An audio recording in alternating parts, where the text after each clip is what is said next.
الحمد لله نحمده ونستعينه ونستغفره ونؤمن به ونتوكل عليه ونعوذ بالله من شرور أنفسنا ومن سيئات أعمالنا من يهده الله فلا مضل له ومن يضلله فلا هادي له ونشهد أن لا إله إلا الله وحده لا شريك له ونشهد أن سيدنا ومولانا محمدا عبده ورسوله أما بعد فأعوذ بالله من الشيطان الرجيم بسم الله الرحمن الرحيم قل إنني هداني ربي إلى صراط مستقيم دينا قيما ملة إبراهيم حنيفا وما كان من المشركين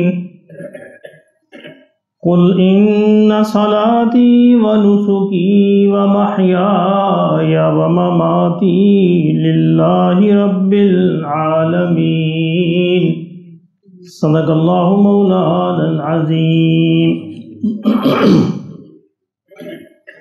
حضرات محترم، اللہ رب العزت نے آخرت کی کامیابی کے لیے ہمیں جو دین عطا فرمایا ہے، اس کا نام دین ابراہیمی ہے، دین اسلام بھی ہے۔ سیدنا ابراہیم علیہ السلام سے جو روایت چلی آ رہی ہے دین کی، وہی آقا دو عالم صلی اللہ علیہ وسلم تک پہنچی ہے، اور اسی کو آپ نے بعض اضافوں کے ساتھ، کچھ ترمیم کے ساتھ، کچھ تبدیلی کے ساتھ جو ہے اس امت کے لیے رائج فرمایا۔ اس دین کا جو خلاصہ یہ ہے، یہ دین صرف عبادات تک محدود نہیں ہے۔ اللہ نے فرمایا کہ آپ ان سے فرما دیجئے ان صلاتی، کہ میری نماز، و نسکی، میری قربانی، و محیایا و مماتی، اور میرا جینا اور مرنا، یہ سارے کا سارا اللہ رب العزت کے لیے۔ یعنی دین نام ہے زندگی میں اللہ کا بن کر رہنا، اللہ کو ماننا اور اللہ کی ماننا، یہ دین ہے۔ دونوں چیزیں ضروری ہیں، اللہ کو وحدہ لا شریک ماننا اور اللہ کی ماننا۔ اب اس آیت مبارکہ میں نماز اور قربانی یہ عبادات کا مظہر ہے، عبادات کی علامت ہے، اور جینا اور مرنا باقی سارے معاملات کی علامت ہے۔ دین کے بہت سے شعبے ہیں، عبادات ہے، معاملات ہے، معاشرت ہے، معیشت ہے، سیاست ہے، ساری چیزیں، دین ان سب چیزوں کا احاطہ کرتا ہے۔ لیکن اگر دیکھا جائے، اس کو مزید اگر ہم سمرائز کریں تو معاملات جو ہیں وہ اصل میں ان ساری چیزوں کا احاطہ کر لیتے ہیں۔ یعنی دو ہی بڑی چیزیں رہ جاتی ہیں، ایک کا نام ہے عبادات اور دوسری کا نام ہے معاملات۔ باقی سارے معاملات کے شعبے ہیں، معاشرت ہے، معیشت ہے، سیاست ہے، جو بھی چیزیں۔ اب ان دونوں میں ایک اصول سمجھانے کی ضرورت ہے اور سمجھنے کی ضرورت ہے اور یاد رکھنے کی ضرورت ہے۔ آسان الفاظ میں اگر آپ اس کو سمجھ لیں اور یاد رکھیں تو ہمیشہ آپ کے کام آئے گا۔ عبادات میں اصول یہ ہے کہ ہر امر ناجائز ہے جب تک کہ اس کے جائز ہونے کی دلیل نہ ہو۔ اس میں کبھی اگر یہ ایک جملہ آپ کے ذہن میں رہے تو کبھی کوئی مشکل پیش نہیں آئے گی۔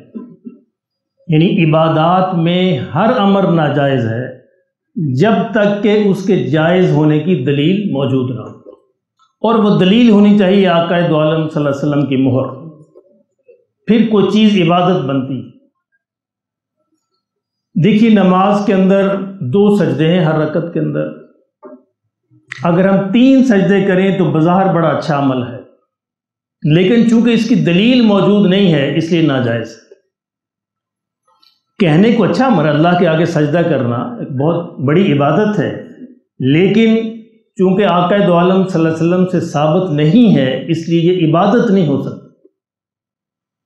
اس لیے عبادات میں ہمیشہ یاد رکھیے کہ ہر امر ناجائز ہے جب تک کہ اس کے جائز ہونے کی دلیل موجود نہ ہو.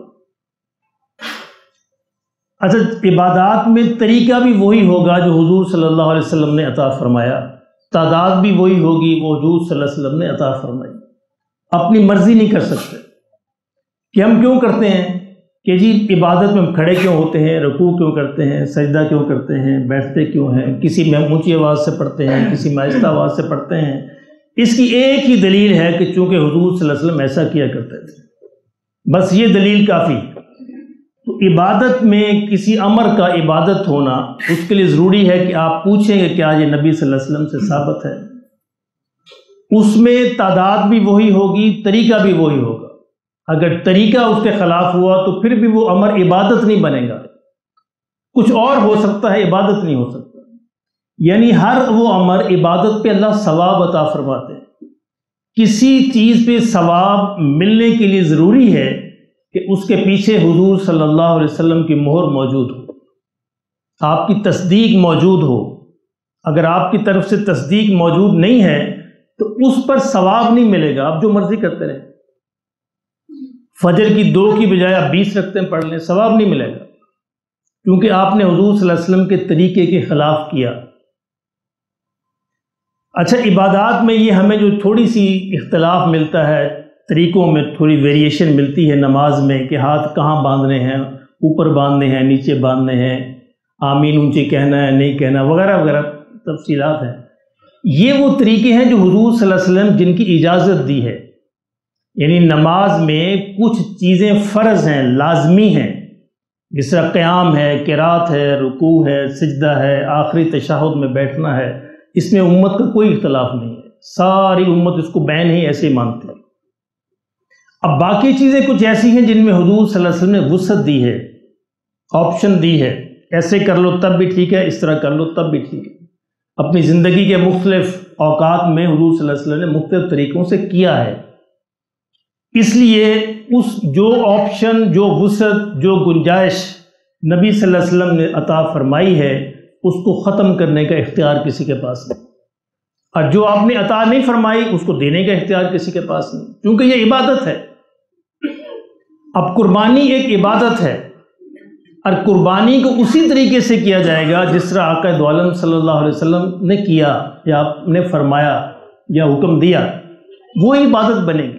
آپ دیکھیں پورا سال جو ہے آپ بکرے لے کر ذبح کرتے رہیے، جائز ہے، عبادت نہیں بنے گی. عبادت وہی بنے گی جب آپ ذی الحج کے اندر کریں، اسی مقام پر اسی طریقے سے انہی دنوں میں کریں گے، پھر عبادت بنے گی. سارا سال جو ہے آپ عرفات میں جا کر کھڑے رہیے، حج نہیں ہوگا، کیونکہ حضور صلی اللہ علیہ وسلم کا طریقہ نہیں ہے. اسی مقام پر اسی طریقے سے انہی دنوں میں ہوگا تو پھر حج ہوگا. بین ہی روزے ہیں، رمضان کے روزے ہیں، رمضان کے روزوں کا ثواب رمضان ہی میں ملے گا، اور اس طرح ملے گا جس طرح حضور صلی اللہ علیہ وسلم اس کو ادا فرماتے تھے، اسی طریقے سے کریں گے تو ملے گا. تو ساری عبادات کے اندر اگر کوئی شخص آپ کو یہ کہے کہ یہ امر عبادت ہے، اس کے لیے ایک بڑا سمپل سا پیمانہ ہے، معیار ہے کہ اس سے پوچھئے کیا نبی صلی اللہ علیہ وسلم سے بات ثابت ہے، بس سیدھی سی بات ہے. تو وہ عبادت ہوگی. اگر حضور صلی اللہ علیہ وسلم کے زمانے کے بعد 100 سال بعد، 200 سال بعد، 400 سال بعد کوئی امر شروع ہوتا ہے اور پھر لوگ اسے کہتے ہیں عبادت ہے، وہ عبادت نہیں ہے، رسم ہو سکتی ہے، رواج ہو سکتا ہے، کچھ اور ہو سکتا ہے، لیکن عبادت نہیں ہو سکتی. اس لیے اس امر کو سمجھیے کہ عبادت کا مطلب ہے حضور صلی اللہ علیہ وسلم کا عطا کیا ہوا طریقہ، اس کے بغیر عبادت نہیں بنتی. اور عبادت میں کسی اور دلیل کی ضرورت نہیں ہوتی سوائے اس دلیل کے کہ کیا یہ امر نبی صلی اللہ علیہ وسلم سے ثابت ہے. اس لیے پھر یاد رکھیے کہ عبادات میں ہر امر ناجائز ہے جب تک کہ حضور صلی اللہ علیہ وسلم سے اس کے ہونے کا ثبوت موجود نہ ہو. اچھا، معاملات میں اس کے الٹ ہے بالکل.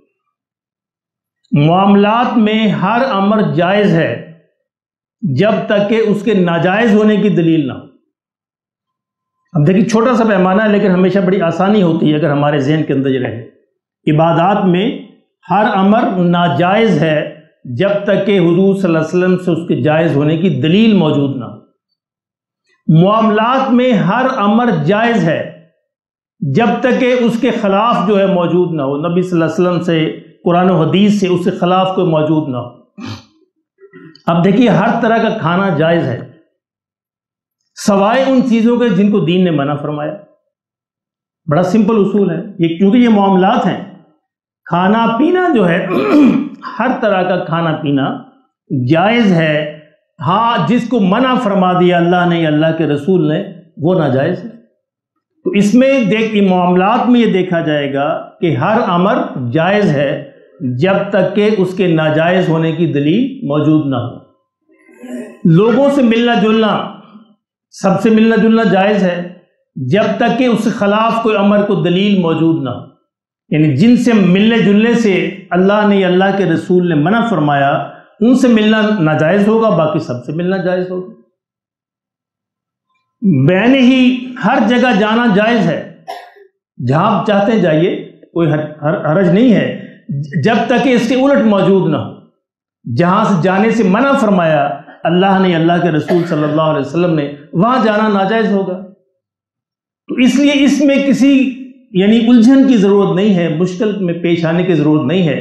جب بھی کوئی ایسا مسئلہ سامنے ہو تو دیکھ لیجئے کہ فی نفس ہی وہ مسئلہ جائز ہے جب تک کہ اس کے ناجائز ہونے کی دلیل موجود نہ ہو.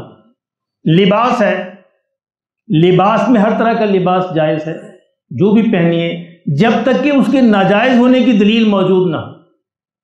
اب دیکھیے یہ دین جو ہے یہ قیامت تک کے لیے ہے. اسلام جو ہے قیامت تک کا دین ہے. آقا دو عالم صلی اللہ علیہ وسلم آخری رسول ہیں، آخری نبی ہیں. آپ کے بعد کوئی نئی شریعت، کوئی نیا پیغمبر نہیں آئے گا. جو آپ نے عطا فرما دیا، اب اس کے بعد کچھ نہیں ہے. اس لیے یہ بڑی اہم بات ہے کہ حضور صلی اللہ علیہ وسلم میں جتنے بھی معاشرتی معاملات ہیں، تہذیبی معاملات ہیں، اس میں آپ صلی اللہ علیہ وسلم نے اصول عطا فرمائے ہیں. ان اصولوں کے اندر رہتے ہوئے ہر علاقے، ہر قوم جو ہے اپنا اپنا طریقہ متعین کر سکتی. اب لباس کے اندر حضور صلی اللہ علیہ وسلم کو شکل عطا نہیں فرمائی، آپ نے اصول عطا فرمائے ہیں. کیونکہ ظاہر لباس جو ہے یہ علاقائی اور موسم کا مرہون منت ہوتا ہے. لباس موسم کے مطابق ہوتا ہے، کہیں سردی ہے، کہیں گرمی ہے، کہیں برف ہے، کہیں ریتلا علاقہ ہے. اب سارے علاقوں میں سارے لوگ ایک طرح کا لباس نہیں پہن سکتے. اگر حضور صلی اللہ علیہ وسلم لباس کی کوئی شکل متعین فرما دیتے تو پھر سب کے لیے بڑی مشکل ہوتی. اس لیے دین کے بارے میں یہ بھی جاننا ضروری کہ ہر وہ امر دین ہوگا جو ہر علاقے کے لوگ اس کو کر سکیں، ہر زمانے میں کر سکیں، ہر وقت کر سکیں، وہ دین ہوگا. جس کو بعض علاقوں میں تو لوگ کر سکتے ہیں، بعض علاقوں میں نہیں کر سکتے، اس کا مطلب وہ دین نہیں ہے.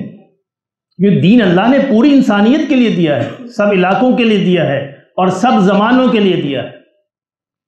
لباس میں حضور صلی اللہ علیہ وسلم نے اصول یہ عطا فرمایا کہ لباس جو ہے آپ کی سطر کو ڈھانپنے والا، سطر صحیح طریقے سے ڈھانپے، جسم کے اعضاء جو ہے اس کے اندر نمایاں نہ ہو. اب اس کی کوئی بھی شکل بنا لیجیے، سلوار قمیض بنائیے، تہمت بنائیے، کرتا بنائیے، شرٹ بنائیے، جو بھی بنائیے، آپ کی اعضاء نمایاں نہیں ہونے چاہیے.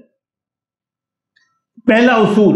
اور دوسرا اصول یہ عطا فرمایا کہ عورت کا لباس مرد کی طرح نہ ہو اور مرد کا لباس عورت کی طرح نہ ہو. یہ اصول ہے باقاعدہ، اس کو ہر علاقے میں اپنایا جائے گا اور ہر زمانے میں اپنایا جائے گا. اور تیسرا اصول یہ عطا فرمایا کہ لباس میں تکبر نہ ہو، اسراف نہ ہو. لباس کی کوئی بھی علامت ایسی نہ ہو جو تکبر کی علامت ہو، اسراف کی علامت ہو. آپ نے دیکھا کہ نبی صلی اللہ علیہ وسلم کی بعض احادیث میں بڑی سختی ملتی ہے کہ آپ جو ہے اپنے پانچوں کو ٹخنوں سے نیچے نہیں لٹکا سکتے. اس کی وجہ کیا تھی؟ تکبر تھی. یعنی اس زمانے میں یہ تکبر کی علامت تھی. اب دیکھیے ہر زمانے میں تکبر کی مختلف علامتیں ہوا کرتی ہیں اور ہر لوگ، اس زمانے کے لوگ اس کو جانتے ہیں کہ ہمارے زمانے میں لباس میں تکبر کی علامت کیا ہے. آج کل یہ علامت نہیں ہے. یعنی آج کل اگر کوئی شلوار نیچے رکھتا ہے ٹکنالوجی تکبر کی وجہ سے رواج ہے، رسم ہے، عادت بن گئی، اب تکبر نہیں ہے۔ ہاں اگر تکبر ہو، تکبر کی علامت یہ آج بھی بن جائے تو پھر آج بھی حرام ہو جائے گا، آج بھی منع ہو جائے گا۔ تو اس طرح تہذیبی معاملات میں حضور صلی اللہ علیہ وسلم نے اصول عطا فرمائے۔ اب ان اصولوں کے اندر رہتے ہوئے انسان کوئی بھی لباس بنا لے، کسی شکل کا بنا لے، اگر ان اصولوں پہ پورا اترتا ہے تو وہ عین اسلامی لباس ہے، عین دینی لباس ہے، عین سنت کے مطابق ہے۔ لوگ سمجھتے ہیں کہ شاید سنت طریقہ جو ہے شلوار قمیض سنت، ایسا نہیں ہے، حضور نے کبھی شلوار نہیں پہنی، ایسا نہیں ہے، تہمت عام طور پہ آپ نے استعمال کی۔ تو یہ آسانی ہے، ہمارے علاقے کا رواج ہے، سطر صحیح طرح ڈھمتی ہے تو ٹھیک ہے، اچھا لباس ہے۔ اور اب اگر ٹراؤزر بھی جو ہے کھلا ہو اور نماز کے اندر پریشانی نہ ہو، آپ کی کمر ننگی نہ ہو، تو اس میں بھی کوئی حرج نہیں ہے۔ پورا ملائیشیا، پورا انڈونیشیا، اور آپ کو معلوم ہے انڈونیشیا کی آبادی سب سے بڑی آبادی مسلم آبادی، اس وقت دنیا میں سب سے بڑا جو مسلم ملک ہے آبادی کے اعتبار سے انڈونیشیا ہے۔ وہ 25-30 کروڑ لوگ جو ہے سارے ٹراؤزر ہی پہنتے ہیں۔ تو اگر ہم کہیں کہ نہیں شلوار ہی اسلامی لباس ہوگا تو وہ تو بیچارے سارے نکل گئے اس میں سے۔ تو جب ہم دین کے بارے میں سوچتے ہیں تو دین کے صرف پاکستان کو نہیں سوچنا، پورے عالم کو سوچنا ہے۔ دین اللہ کے رسول نے پورے عالم کے لیے دیا ہے، سارے انسانوں کے لیے دیا ہے اور سارے زمانوں کے لیے دیا ہے۔ ایک اور اصول یاد رکھیے، اس میں مشکل نہیں پیش آئے گی۔ کوئی بندہ آپ سے کہے کہ یہ امر دین کا امر ہے تو اس کو دیکھیے کیا یہ امر ہر زمانے میں فٹ آ سکتا ہے؟ کیا یہ امر ہر انسان پہ فٹ آ سکتا ہے؟ کیا یہ امر جو ہے سب علاقوں میں فٹ آ سکتا ہے؟ اگر آئے گا تو دین ہے، اگر نہیں ہے تو پھر کوئی رسم اور رواج ہے، پھر کچھ اور چیز ہے۔ کوئی چیز بھی اٹھا کے دیکھ لیجیے جس کو نبی صلی اللہ علیہ وسلم، دیکھیں نماز ہے، اب نماز ہر علاقے میں پڑھی جا سکتی ہے، ہر بندہ پڑھ سکتا ہے، ہر زمانے میں پڑھ سکتا ہے، ہر موسم میں پڑھ سکتا ہے، اس لیے دین ہے۔ کیونکہ ہر زمانے میں پڑھی جا سکتی ہے، ہر علاقے میں پڑھی جا سکتی ہے، ہر طرح پڑھی جا سکتی ہے، ہر طرح کا انسان پڑھ سکتا ہے، اس لیے دین ہے۔ روزہ جو ہے ہر بندہ رکھ سکتا ہے، ہر علاقے میں رکھ سکتا ہے، ہر زمانے میں رکھ سکتا ہے، اس لیے دین ہے۔ تو دین ہونے کے لیے یہ بھی ضروری ہے کہ وہ امر سارے زمانوں کے لیے ہو، سارے علاقوں کے لیے ہو اور سارے انسانوں کے لیے ہو۔ اگر وہ سارے انسانوں کے لیے نہیں ہے تو گویا نعوذ باللہ ہم توہین کرتے ہیں نبی صلی اللہ علیہ وسلم کی، چونکہ حضور سارے انسانوں کے نبی ہیں اور سارے زمانوں کے نبی ہیں، پھر گویا ہم ان کے ختم نبوت کو نہیں مانتے۔ ختم نبوت کا مطلب یہ ہے کہ آپ کا جو لایا ہوا دین ہے وہ ہر زمانے کے لیے ہو، ہر علاقے کے لیے ہو اور ہر انسان کے لیے ہو۔ اس لیے حضور صلی اللہ علیہ وسلم نے معاشرتی معاملات میں، تہذیبی معاملات میں حضور صلی اللہ علیہ وسلم نے پابندیاں نہیں لگائیں، اصول دے دیے کہ ان اصولوں پر ان چیزوں کو بنائیے، ان چیزوں کو پرکھیے اور ان کے مطابق عمل کیجیے۔ اصول پورے ہونے چاہیے، اگر وہ اصول پورے ہیں تو وہ عین دین ہے۔ تو میں یہ عرض کر رہا تھا کہ اس طرح کے معاملات میں عام طور پر مغالطہ ہو جاتا ہے، غلط فہمی لگ جاتی ہے اور لوگ آپس میں جھگڑتے ہیں۔ اس لیے سمپل سا اصول یاد رکھیے کہ عبادات کے اندر ہر امر ناجائز ہوگا جب تک کہ حضور صلی اللہ علیہ وسلم سے اس کے جائز ہونے کی دلیل موجود نہ ہو، اور معاملات کے اندر ہر امر جائز ہوگا جب تک کہ اس کے ناجائز ہونے کی دلیل موجود نہ ہو۔ سمپل معاملہ کھانا پینا جو ہے اللہ نے اللہ کے رسول نے وہ باقاعدہ لسٹ دے دی ہے، یہ چیزیں کھانی حرام ہے، یہ ناجائز ہے، اب وہ نہیں کھائی جائیں گی اور باقی ساری چیزیں کھائی جا سکتی ہیں۔ اگر اس لسٹ کے اندر موجود نہیں ہے تو پھر اس کے کھانے میں کوئی حرج نہیں ہے، باقی سب چیزیں ناجائز ہیں۔ سارے انسانوں سے ملنا جلنا جو ہے وہ جائز ہے جب تک کہ جن سے اللہ کے رسول نے منع فرمایا یا قرآن نے منع فرمایا ان سے ملنا ناجائز ہوگا۔ ہر جگہ جانا جو ہے وہ جائز ہوگا، لیکن جن جگہوں پہ جانا کہ منع فرما دیا اللہ نے یا اللہ کے رسول نے وہ ناجائز ہوگا۔ تو اس لیے اگر ہم اس اصول کو ہمیشہ ذہن میں رکھیں اور اس پر عمل کریں تو کوئی مشکل، کوئی مغالطہ اور کوئی غلط فہمی جنم نہیں لے گی۔ عام طور پر عبادات کے نام پر ہمارے معاشرے میں بہت سی چیزیں رائج ہیں اور لوگ اس کو ثواب کہہ کر بیان کرتے ہیں، تو اس کے ثواب ہونے کے لیے ضروری ہے کہ میرے آقا کی مہر اس کے اوپر موجود ہے۔ اگر میرے آقا کی مہر اس کے اوپر موجود نہیں ہے تو وہ چیز بظاہر کتنی ہی اچھی کیوں نہ ہو، تو پھر ثواب نہیں ہوگا، وہ عبادت نہیں بن سکتی، اس کے لیے ضروری ہے کہ آقا دو عالم صلی اللہ علیہ وسلم کی اٹیسٹیشن اور آپ کی تصدیق موجود ہے۔ آپ کے صحابہ نے اس کو کیا ہو، یعنی صحابہ سے بڑا عاشق اس کائنات نے پیدا نہیں کیا۔ بعد میں آنے والے سارے کے سارے انسان مل جائیں، ایک صحابی کے قدموں کے خاک کے برابر نہیں ہو سکتے۔ اللہ اکبر، اللہ۔ کسی نے پوچھا، ایک صحابی سے کسی نے پوچھا، ایک تابعی سے، کہ حضرت امیر معاویہ افضل تھے یا فلاں جو تابعی تھے، یعنی جو صحابی نہیں تھے وہ افضل تھے۔ اب سیدنا امیر معاویہ کے بارے میں تاریخ میں مختلف طرح کی روایات موجود ہیں، لیکن بہرحال وہ صحابی تھے۔ انہوں نے بڑا خوبصورت جواب دیا۔ انہوں نے کہا کہ یہ سیدنا امیر معاویہ جب جہاد کے لیے گھوڑے پر نکلتے تھے تو ان کے گھوڑوں کے نتنوں کے اندر جو مٹی پڑتی تھی وہ بھی اس بندے سے افضل ہے، کیونکہ امیر معاویہ کی آنکھوں نے حضور کو دیکھا ہے صلی اللہ علیہ وسلم۔ اس کائنات میں ایمان کے بعد سب سے بڑا ثواب جو ہے وہ میرے آقا کے چہرے کو دیکھنا ہے، اور یہ اللہ نے صحابہ کو عطا فرمایا۔ قسمت ہی ان کی مقدر تھا، اللہ نے چن لیا۔ تو اس لیے جس عمل کو صحابہ نے نہیں کیا اس کا مطلب وہ عبادت نہیں ہو سکتا۔ وہ ہمارے علاقے کا رسم ہے، رسم سمجھ سے کیجئے، رواج سمجھ سے کیجئے، لیکن اس کو خدا کے لیے عبادت سمجھ کے نہ کیجئے۔ عبادت کے لیے ضروری ہے کہ آقا دو عالم صلی اللہ علیہ وسلم نے اس پر اپنی مہر لگائی ہو، صحابہ نے اس کو کیا ہو، کیونکہ ہماری عبادت ہوتا تو صحابہ چھوڑ نہیں سکتے تھے۔ اور اس طرح معاملات میں پریشان نہ ہوئے کہ پتہ نہیں جائز ہے، ہر معاملہ جائز ہے جب تک کہ حضور صلی اللہ علیہ وسلم سے اس کے ناجائز ہونے کی دلیل موجود نہ، اس میں بھی پریشان ہونے کی ضرورت نہیں ہے۔ اگر ناجائز ہونے کی دلیل موجود ہے قرآن و سنت میں تو فوراً اس سے ہٹ جائیے، ورنہ اصول یہ ہے کہ وہ امر جائز ہوگا۔ اللہ پاک سمجھ نصیب فرمائے، عمل کی توفیق نصیب فرمائے، سنت ادا فرمائے۔